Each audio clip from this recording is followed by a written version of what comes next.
After ng lockdown, 30 minutes na lang. Kasi bakit? Wala naman po akong sahod. Request lang po ako para mag-talk sa inyo. Kasi alam ko maraming paalis, maalis na, at para makatulong sa pamilya, tama? Kamusta? Wala na bang ano sa Pilipinas? Wala bang trabaho? Ha? Maraming trabaho. Sa Pilipinas kailan? Maliit ang sahod? Di ba maganda ngayon? Di ba tumaas ang ekonomiya, pagtaas ng ekonomiya dapat magandang sahod? Tama? Tumaas bang ekonomiya o hindi? Ha? Tumaas? Sigurado kayo? Ayun, kamusta naman ang bilihin? Tumaas din? Ah, tumaas? Bumaba? Hindi? Hindi talaga? Walang tigil? Okay, ganun talaga. Walang sisiyan. Ha? Walang sisiyan. So, ganun talaga. Pag sunod na administrasyon, hindi mo alam kung tataas naman o hindi, no? Pero huwag kayong magalala. Pababahin natin lahat, no? Pababahin mo lahat, no? Para hindi na kayo mahirapan. Pag uwi nyo ng Pilipinas, mababa na lahat. Bababa na lahat. Saan? Sabi ba? Sa isa. Okay. So, hindi nyo pa kilala ako. Dapat lahat. No? Alam niyo ang pangalan. Katulad ko. Pumasok ako ngayon dito. Dapat kilalanin niyo na agad anong pangalan ko. Gusto niyo malaman ang pangalan ko? Sinsya na kayo ha. Kasi walang isi-isis. Akala ko isi-isis ang kasunod mag-talk. Hindi pa ako nakapaghanda. No? So, yun. Ako na lang daw ang kasunod. Pangalan ko, magka-ready na, may ballpen ba? May ballpen? Okay. Okay maglala. Sabi ni ba, bilisan mo na lang. Kasi, gutom na kami. Hindi pa kayo kumain talaga? Anong oras kayo pumasok dito? Alas? 9. Wala pa rin kain hanggang ngayon? Bakit? Ayaw sabi ng uwa. Dapat mahalin yung OFWs. Pakainin. Tama? Pakainin. At dapat merong pagkain nga. Okay. Tuloy-tuloy tayo. Tuloy-tuloy tayo. No? So ngayon, ang pangalan ko, ready na. Ang pangalan ko, pwede may Mrs. Sam Garbaw sa tagapagsalita ng Amy Papidos, Maligang Saturday. Nandito rin po kayo, every day tatanong Mrs. Sam, ba't kayo nandito kami dahil sa napakalagang mga services para sa inyo. Ang iba nagtatanong, Mrs. Sam, ano naman ang mga services niyan? Ang lagi kong sagot, ganito, mamaya, inyong malalaman ang buong detalye sa ating pagbabalik. Nakopya hindi? Hindi? Bakit? Mabilis? Mabagal? Sarot? Mabilis, mabagal? Oh, anong gusto nyo? Mabilisan? O matagalan? Sabi ng isa dito kahapon, ano sabi ko? Tanya, gusto ko. Matagalan. Ang sagot ng isa, gusto ko. Mabilisan. Bakit? Ang gusto ng isa, matagalan, ma-feel niya. Lahat yung pinagsasabi dito o pinag-discuss dito at mayroon siyang matutunan. Kasi kung mabilisan, normal lang. Baka mamaya pag nag-exam ako, wala kang may sagot. Di ba? So useless. Sayang yung tango ng tango mo dyan. Hala, akala mo okay na kabisado na lahat. Tapos kung mag-exam ako, bagsak naman. Oh, gusto mag-exam tayo after ko. Yung diniscuss natin Ma'am Sandra rin, pag diniscuss ko, exam ko sa inyo. May isagot kayo doon. Memorize hindi. Hindi? So ano? Tawad na lang. May exam mo wala. Wala na. Kasi kung nag-exam ako, pag hindi pumasa, wala certificate. No? Kawawa ka man, di ba? Ay, nako. Grabe. Napagod na kayo? Di ba? Takpan natin kami sinisilo sa Itamatan. Nag-duty ka ng gabi sa barangay, talod kasi ako. Okay. Niwala ka ba ako ba? Niwala ka ba ako? So sabi niyo, duda si Mami, talod ba? Hindi. Kasi sabi, ang buhok parang ano eh, Kintab na kintab, wala nang mga kintab ng talon na kintab ang book. Diba ma'am? Okay ma'am. Thank you ma'am. O magkatanong na, may mga first timers? Sino ang mga ex-abroad muna, ex-abroad. Taas yung mga kamay. Taas na taas. Okay. 10. Sino ang mga first timers? Taas yung mga kamay. 11. Sabi ng iba, ang bilis niya magbilang. Siguro, talagang, actually hindi ko nagbilang. No? Ano mas marami, 10 or 11? 11. Pero hindi mo kayo magtataka. Bakit ko konti na lang yung mga nag-abroad? Last week, dito ang dami nila. May get 50 plus. Yung ex-abroad ay 2 na lang. Ngayon, hindi ko kayo magtaka, bakit kukunti lang bumabalik? Ha? Sabi ng iba, Sir, ubos na. Ubos ng yumaman. Kaya ayaw nang bumalik. No? O, ex-abroad. Sino ex-abroad? Nung umabot ng 20 years, sa labas ng bansa, 20 years. Wala pa. 20 years. Sir, kamusta? May naipon ka man noon?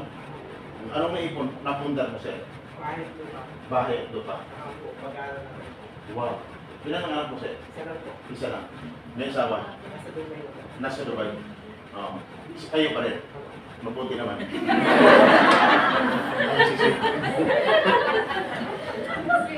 Pag-uwi niya, kayo pa rin. Kaya dito, o sino ng single mom? Single mom? Wala? Single dad? Meron? Single dad wala? Ayun ko sabihin eh. O, ex-abroad! Sir, nagpidos ka noong umalis ka? Saan ka nagpidos nun? Dito rin. Dito rin. Nakita mo ako nung magpidos ka dati dito? Hindi ko nakita. Kasi, ano ba? 2021. Hindi mo ako nakita dito. Kasi, wala naman talaga ako dito. Okay! Wala ako dito noon. Nagbakasyon. Okay. Pero si Sir, 20 years na sa labas sa bansa. 2021, ibig sabihin, Sir, nag-isip ka para mag-upload noon. Ako'y nasa servisyo na. Bakit? Year 2000 pa lamang ako, nasa servisyo na. No? Sir, ilang taon na? 56 po. 56. Ako, Sir, 75. 75 years old. Hindi pa kayo magtaka? Ikaw, Sir, ang taon na, Sir? Kayo? 56 din? Okay, 56 din si Sir. Okay, ako 75, Sir. Okay, thank you. Ngayon, ex-abroad, isang tanong, isang sagot lang, dapat lakasan nyo, iparinig nyo sa mga first-timers. Ex-abroad, isang tanong, isigaw nyo, masarap buhay OFW hindi? May ex-abroad ba wala? May ex-abroad ba wala? Yung totoong naramdaman nyo, hindi na sa labas pati sa Pilipinas. Ex-abroad, masarap buhay OFW hindi? First timers, narinig nyo? Parang nahiya pang sumagot. Hindi. First timers, bakit sila sumagot ng hindi? Ay, bakit sila babalik? Kasi, kailangan lang. First timers, ang tanong, sigaw niyo ng malakas para mapabilis tayo matapos. First timers, lakasan niyo ha. Ang tanong, tuloy, hindi? Tuloy! Isa pa! Tuloy! Isa pa! Tuloy! Tuloy. Pero may nakita ako dyan, sinip ko yung katabi. Narinig ko na kanina na hindi. Tuloy. Okay. Marami ko, kunti lang ang ex-abroad, no? Okay, hindi lang ako tagal. Sus lang ako. Miss Susan, ba't kayo nandito? Nandito kami dahil sa napakaraming mga services para sa inyo.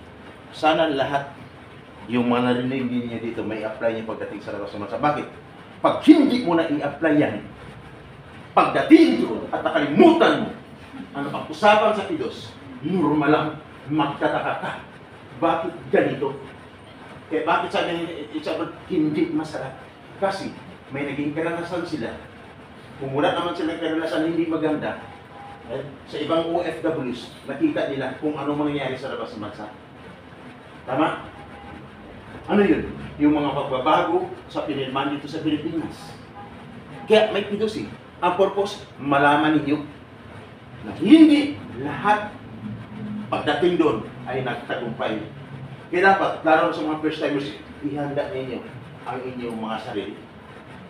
Kaya ako nandito, just in case of emergency. Mr. Sam, ano ba talaga ang topic mo? Ito ang topic ko, no? Ito yung topic ko ngayon. More on realities. Totoong pangyayari sa labas ng bansa. Umaasa ka ngayon na after mo pagpidos mo, okay ka na. Kaya ang naramdaman mo ngayon, 100%. Tama? 100%. Kaya ang problema, after kumakto, halos lahat, naubos na yung 100%. Bawat tanong ko, bawat may nangyari sa kanila, bawas ng 20%. Bakit? Ano yan, Mr. Shab? Naayon po ito sa batas ang ating pag-usapan ngayon. Bakit, Mr. Shab? Ano yan? Magtatanong lang. Sino? Nakapag-sign na ng kontrata, taas yung mga kamay. Nakapag-sign na ng kontrata, taas yung mga kamay. Serious one. Wala pa. Sa 15. Ibig sabihin, yung hindi nakapag-sign hindi tumaas ng kamay, hindi pa nakapag-sign ng kontrata. Tama? Okay, ngayon, hindi pa nakapag-sign ng kontrata. Ayon sa batas, dapat ang isang OFW bago magpidos, dapat siya ay nakapag-sign na ng kontrata. Bakit? Yan ang nasa batas. Sabi niyo ba, ha? Sign ng kontrata. Bakit kami? Hindi pa. Ibig sabihin, kung 100% ang excitement mo kanina, ang natira is bawasan naman natin ang 20%. Ang natira is 80%. At dapat, bakit kailangan na makaalis ang makapag-sign ng kontrata? Yun ang nasa batas. At dapat, mula nag-apply ka at visa, dapat wala ka na sa Pilipinas ngayon. Dapat nakaalis ka na. Bakit? 60 to 90 days prior, ang isang OFW, mula nag-apply at visa, dapat wala na siya sa Pilipinas. Sabi ni iba dyan, bakit ka? Nandito pa rin. Normal lang yan. Bawasan naman natin ng 20% ang excitement mo. Ang natira is 60%. At dapat, bakit kailangan ka makaalis? Kasi hindi ka na makapag-pirma ng nakapag-sign ng kontrata, hindi ka na makapag-pidos. Ang iba dyan, nakapagbayad na ng placement fee. Tama? Pag nagbayad ka ng placement fee, ang salary is 20,000. Magkano dapat ang maging placement fee? Dapat equivalent of 1 month salary. Sabi ni iba, ha? 1 month salary. Bakit sa akin sobrang laki? May ibig sabihin, normal lang. Another 20% ang mababawas ngayon. Ang natira is 40% na lang.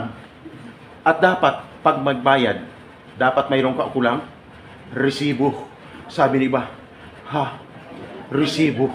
Bakit kami wala? Normal lang. Mababawasan naman ng 20% yung excitement mo. Ang natira is 20%.